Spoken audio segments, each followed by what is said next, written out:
Good morning. We will pay attention to the accounting equation today. We use the perpetual inventory system. That means every time inventory is purchased or sold, it will be recorded in the inventory account.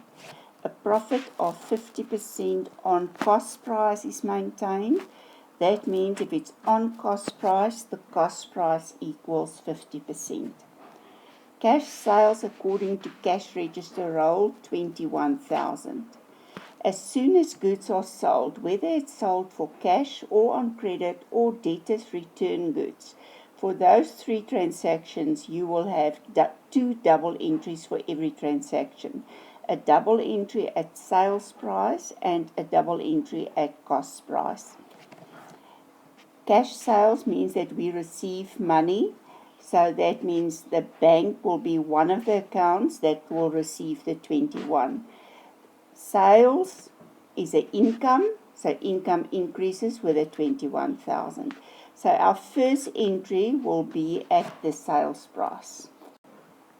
The bank account is debited with the sales price because that is the money that was received in the bank. Bank is an asset. Assets increase on the debit side, so assets increased with 21,000. Sales is an income. Income increases on the credit side.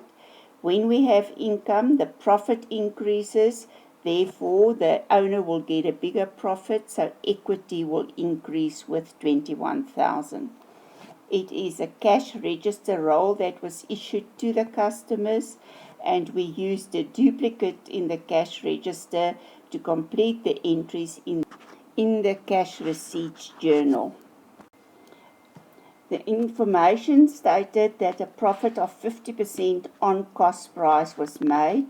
If it's on cost price is 100, profit is 50, and the sales price is 150. The sales price was given as 21,000.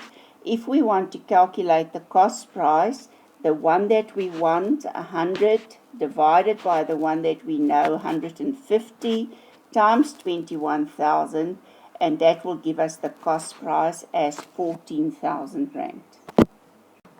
Cost of sales is debited because expenses increase on the debit side.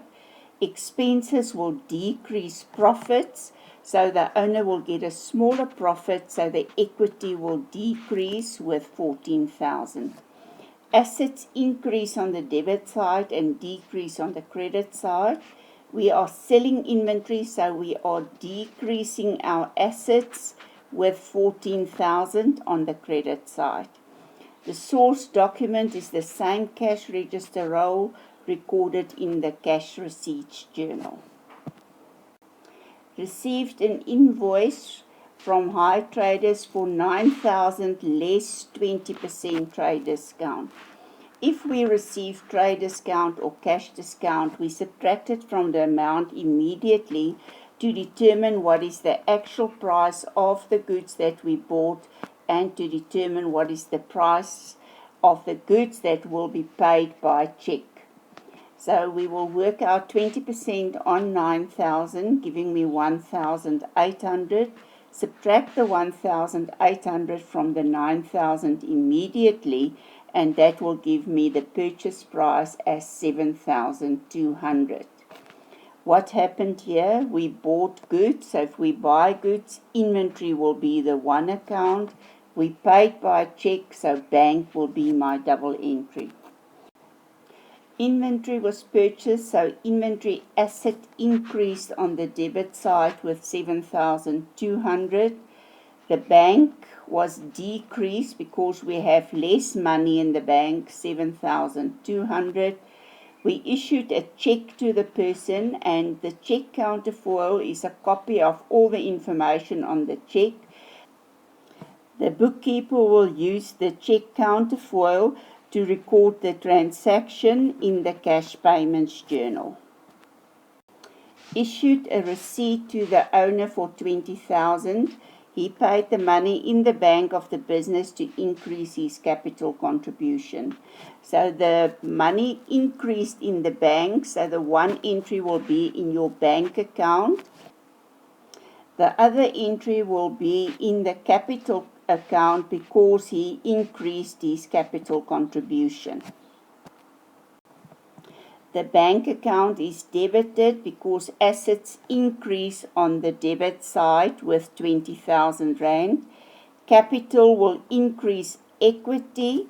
Equity is the money that belongs to the owner that he invested in this business, or you can say that is the amount of money that the business owes the owner.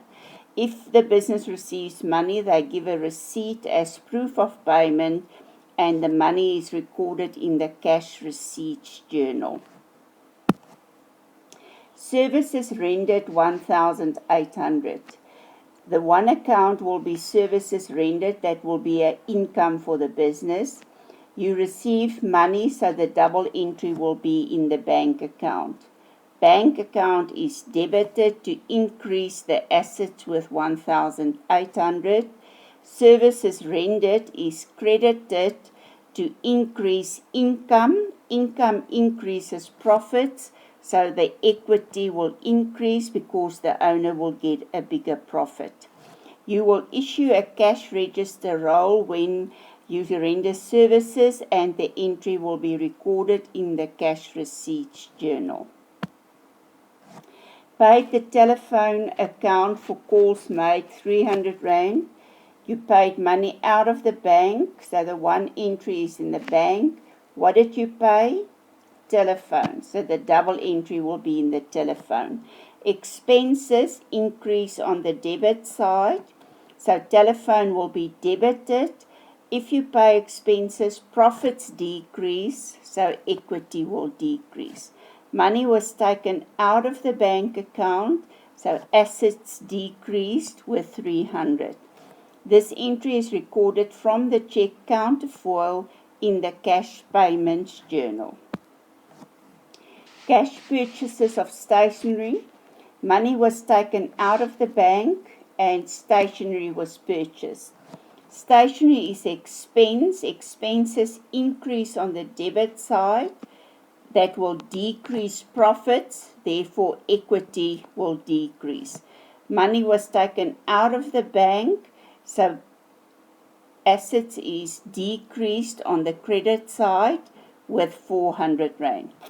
The entry is recorded in the cash payments journal using the check counterfoil. Obtain a loan from the bank. Money is paid into the bank account, so the bank account will increase on the debit side with 10,000. A loan was obtained.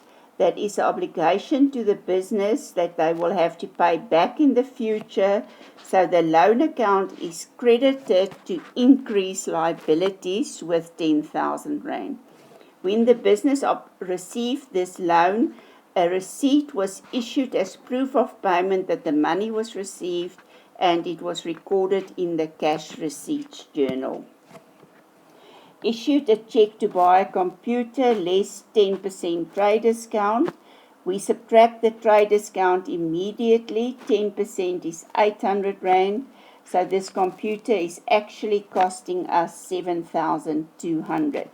Money was taken out of the bank, and in exchange for the money, a computer was received.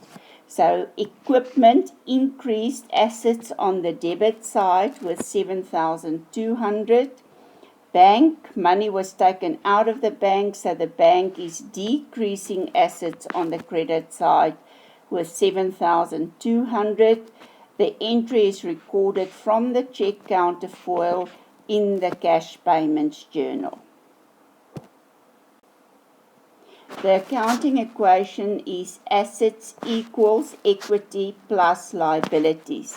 That means after every transaction, this equation must be equal again. So it means that if you increase something on the one side, increase assets, you must increase either equity or liabilities with the same amount. If I decrease assets, it means that I must decrease either equity or liability. So every time you recorded a transaction, you have to record a double entry, so you will have an effect on both sides of the accounting equation, or you can have, as in number 8, that assets increase and decrease because we are changing one asset into another. If we subtract the 7,200 from the positive 7,200, it's naught on the asset side and it's naught on the other side. So if you are unsure about an entry, after you recorded it, make sure that this accounting equation will still balance after completion of the entry.